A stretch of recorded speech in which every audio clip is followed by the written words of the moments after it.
Magandang araw po guys. At muli tayo'y magsama-sama at mayroon po tayong binabahagi na panibagong video para sa inyo. Ngayon, sa pagkakataong ito ay inaanyayahan ko po kayo na panoorin ang atin mumunting video sa episode na ito dahil mayroon na naman po tayong isi-share sa inyo na kakaunting natutuklasan natin sa atin mga paligid na makabubuti po sa atin. Guys, muli, pinapangako ko sa inyo na ang paghahanap ng ginto ay pwedeng madali kapag tayo po ay nagkaroon ng kaalaman at napakadali din kapag higit sa lahat isinisiyasat po natin ng maayos ang lahat ng mga palatandaan at ang lahat ng pagkakataon na atin mga ginagawa ay po pwedeng mangyari.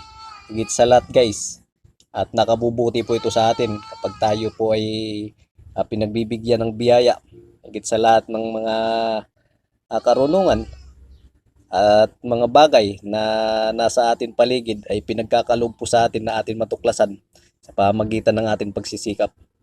Guys, tayo muli ay tatalakay sa pamagitan ng batong ito dahil ang pangako po sa inyo na parati po tayo magbibigay ng halimbawa at sampul na makapagbibigay sa atin ng kaalaman at patunay na ang atin ginagawang pag-uusisa ng mga bagay sa ating kapaligiran ay makabubuti sa atin kapag ito ay may halaga na idudulot sa ating buhay. Higit sa lahat sa ating mga ginagawang paghahanap buhay kapag nakakagawa po ito ng mabuti at kalidad, makakatutulong po ito sa atin. Kaya ito ay karagdagan kaalaman, karagdagan po ng ating mga ideya na po pwede mangyari at po pwede din magkaroon ng kahalagahan para sa ating buhay. Guys, halina po kayo. Atin umpisahan ng pagtalakay sa batong ito. Dahil karamihan po ng pagkakataon, ang batong ito, ang mga bato ay po pwede magkaroon ng halaga sa ating buhay ay po pwede rin makatulong ito sa ating mga paghahanap buhay.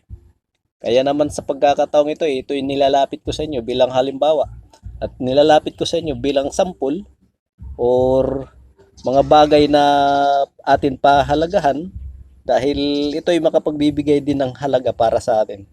Guys, ang batong ito, yan, nakikita nyo? Yan guys, ginto po siya. Napakaraming ginto ang batong ito. Yan, ginto po siya guys. Yan, kaya napakaganda. Nakakakuha po tayo ng mga sampul na positibo po na mayroon lamang ginto ang bato. Kaya tayo naman ay nagsisikap din at para may ano sa inyo, may paabot na ang ating mga ginagawa sa ating sarili, higit sa lahat sa paghanap buhay, ay makatulong din po tayo sa ating kapwa at may share din ang karunungan. Yan guys, nakikita nyo yan? Yan, ginto yan. Napakaraming ginto sa loob ng batong ito. Yan. Kaya nakakaantig sa ating damdamin na nakakakuha po tayo ng mga bagay na simple sa ating mga paningin pero may halaga pala. Kaya depende lang yan guys sa pag-ano natin tutuklas. Depende lang yan sa karunungan natin. Yan, ginto yan guys. Napakaraming laman ng gintong batong ito. Kaya inaano ko sa inyo na sana ma-encourage kayo na matuto. Matuklasan ninyo na ang bato sa inyong paligid ay posible na may lamang ginto kapag kayo ay marunong umusisa at tumingin. Yan guys, ginto po yan. Yung mga maliliit na kumikinang yan, puro ginto yan. Yan, yung mga malalaking naka ano na yan, naka polka dots, puro ginto po yan. Yan guys, oh. Yan, mga ginto po yan. Yan, yan, ginto po yan. Yan guys, puro ginto po yan. Kaya swerte natin nakakakuha po tayo ng sample na ipapinapakita sa inyo para yan ay basihan ninyo. Yun din ang maging halimbawa para sa inyo kung sakali kayo gumagawa na. Yan. Mga ginto yan guys. Yan. Napakaraming ginto guys. Kaya depende lang yan sa atin mga paggawa at pag-usisa. Sa mga bato sa atin paligid. Higit sa lahat dun sa atin mga lupain. Baka mayaman ng ganitong uri ng mga klase ng bato guys. May laman palang mga ginto. Makatutulong ito sa atin mga paghanap buhay. Hindi po ito kawalan, hindi kalugihan. Para sa atin, higit sa lahat.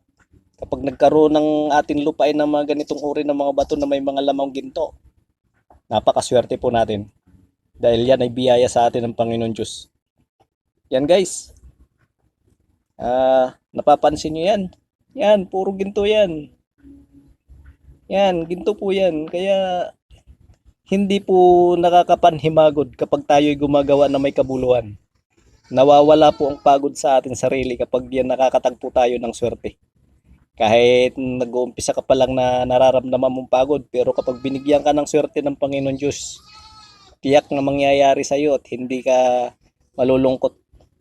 Dahil yan ay binibigyan ka ng biyaya.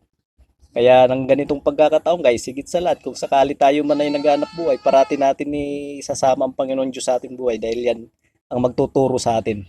Higit sa lahat ang magbibigay ng tagumpay sa atin mga ginagawa paghanap buhay. Kaya sa ganitong pagkakataon guys, yung itinuturo ko sa inyo, sa paghahanap ng mga bato, sa pagkikilatis ng mga bato na magkakaroon ng kapaki-pakinabangan sa ating sarili. Sana'y sundan nyo. Yan guys, ginto po yan. Yan, mga ginto po yan. Lahat ng dyan, puro ginto. Kaya ang bato ito napakaganda. Siguro ang bigat nito guys nasa abot 10 kilo. Yan, mga abot to ng 10 kilo. May kalakihan po ito. Yan. Nakatayo kasi siya dahil dito ang portion na to, ito yung ko ng nagkaroon siya ng testing. Kaya ito yung niya, pisto, nakatayo po siya dahil kailangan natin ipakita sa inyo kung ano ang nilalaman ng batong ito. Ang tatandaan nyo guys, parati ko tinuturo sa inyo yan. Yung mga butas-butas na maliliit na yan, na may mga lumalabas guys na parang kalawang, tandaan nyo yan. Yan ang gawin yung sample. Yan. Tapos dark gray yung kulay. Tapos isa pang guys, halimbawa, kapag kumuha kayo ng mga bato na ganito na may mga maliliit na butas at may kalawang na sa pinakalabi ng butas, siguraduhin nyo kapag dinampot nyo pala, mayroon pala kaibahan ng mga bato. Mayroon magaan at mayroon mabigat. Ang mabigat guys, kagaya nito, pag dinampot mo ito, halimbawa nakita mo na yung mga sign. Nakakita na po kayo ng mga butas-butas na malilit na lumalabas ang kalawang.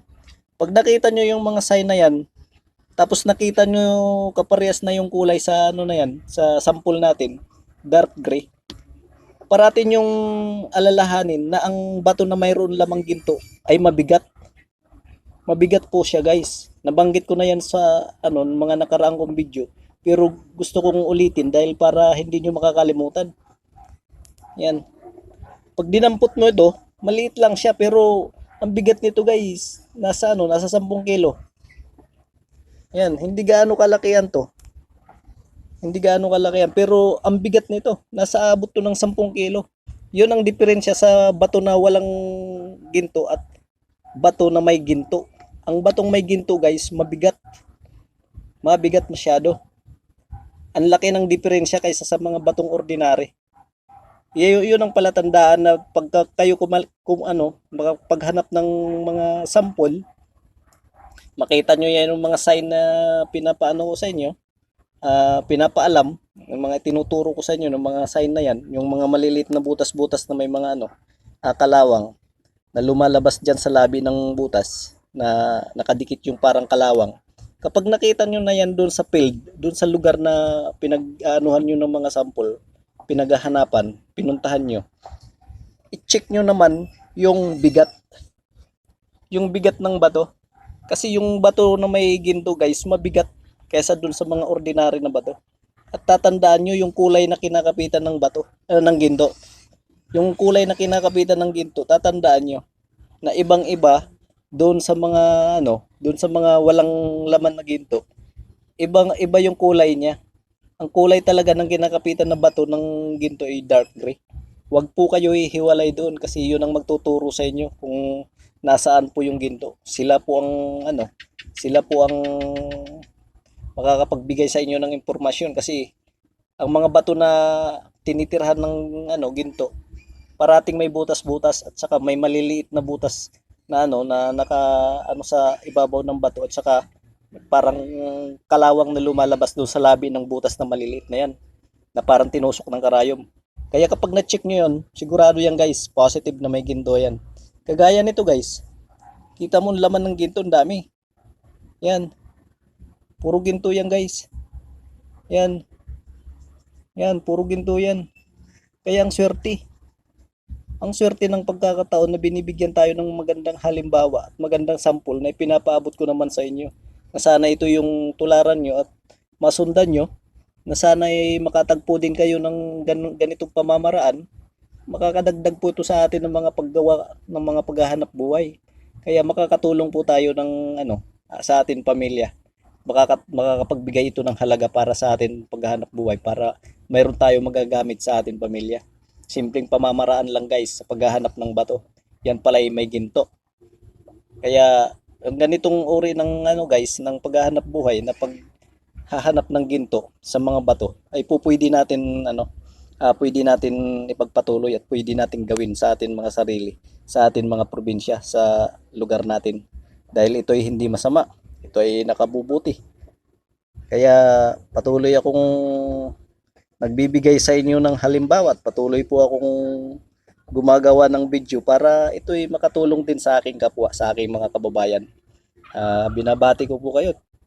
Sana nasa mabuting kalagayan po parati kayo. Sana ibigyan tayo ng biyaya ng Panginoon Diyos na parati tayo gagabayan sa ating mga ginagawang paghanap buhay. Parati po sana tayo pagpapalain. Ingatan niya po sana tayo at maging maganda parati ang kalusugan natin pang araw-araw. Ligtas parati po sa anumang uri ng karamdaman. Kaya guys, itong ginagawa kong video, sana masundan nyo at sana makakuha kayo ng kaalaman.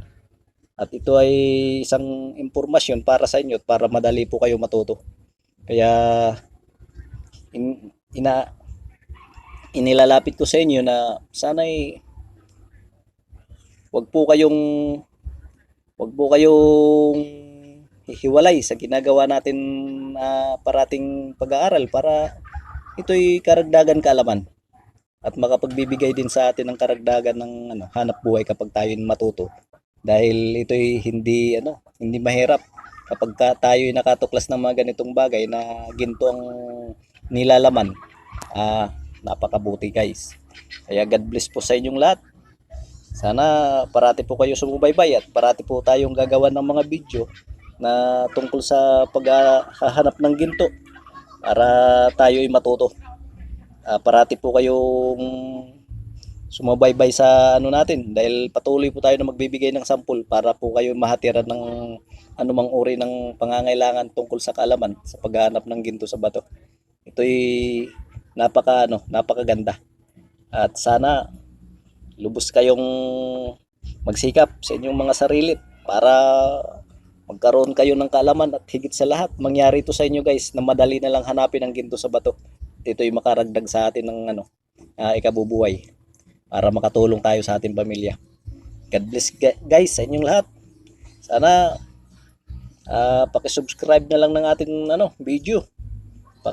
Paki-hit na lang po ang notification bell at saka paki-like na rin para patuloy tayong